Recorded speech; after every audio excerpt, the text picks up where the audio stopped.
दिखावट से तौलना। विजयेंद्र विजयनगर राज्य के सेना का सेनापति था। सेनापति विजयेंद्र को पुत्र प्राप्त हुआ था और उसे नवाजे जाने से विजयेंद्र के घर में महोत्सव का माहौल था। एक दिन विजयेंद्र राजा कृष्णदेव राय के दरबार में जाता है। नमस्ते महाराज, आज मेरी जिंदगी का सबसे बड़ा खुशी का दिन है। भगवान के आशीर्वाद से मुझे बेटा हुआ है। बहुत बहुत बधाई हो विजयेंद्र। शुक्रिया महाराज, मैं आपको और सभी दरबारियों को मेरे बेटे को आशीर्वाद देने के लिए न्योता दे रहा हूँ। बहुत अच्छी बात है विजयेंद्र, हम सब जरूर आएंगे। राजा और दरबारी विजयेंद्र के घर में पहुँचते हैं। स्वागत है महाराज, मेरी छोटी सी कुटिया में आपका स्वागत है। जीते रहो बेटा, बिल्कुल अपने पिता की तरह बड़े क्षत्रिय बनना।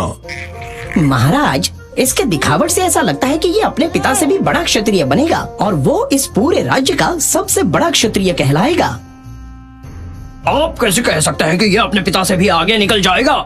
मैंने उसके दिखावट से ये समझ लिया है। पर कोई भी इतने विश्वास से कैसे बोल सकता है ना महाराज? मैं तुम्हारी बात से सहमत हूँ, तुम्हारी बात में दम है। सबने बच्चे को बहुत आशीर्वाद दिया और जब सबको भोजन परोसा गया, उन सबने बड़े आनंद से खाया। दरबारियों को ये घटना उनके जीवन में हमेशा याद रही। अगले दिन जब रामा मौजूद नहीं था तो उन्होंने इसका फायदा उठाया। महाराज, हमारे पास रामा के दिखावट से तौलने की क्षमता को परखने का उपाय है। रामा की तौलने की क्षमता किस लिए? कल रामा बहुत ही निश्चिंत था कि वो किसी को भी दिखावट से तौल सकता है। क्यों ना हम उसकी परीक्षा लें और ये साबित कर दें कि वो हमेशा ही किसी को दिखावट से तौल नहीं सकता। दरबारी राजा को अपनी तरकीब समझा देता है। राजा को भी ये जानने की उत्सुकता हुई कि रामा इस परीक्षा में सफल हो पाता है या नहीं। जल्दी से परीक्षा का बंदोबस्त किया जाए। अगले दिन जब रामा सभा में सबके सामने आते हैं।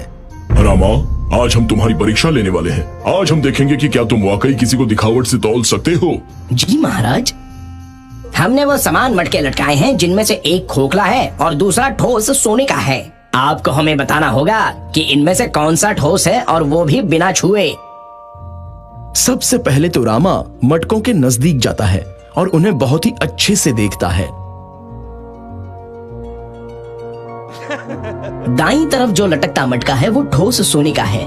बिल्कुल सही कहा रामा, पर तुम्हें कैसे पता चला? तुमने तो कुछ छुआ भी नहीं। बस अवलोकन से महाराज।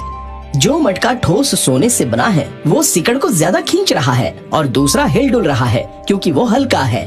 इस तरह से रामा साबित कर देता है कि वो दिखावट से तौल सकता है।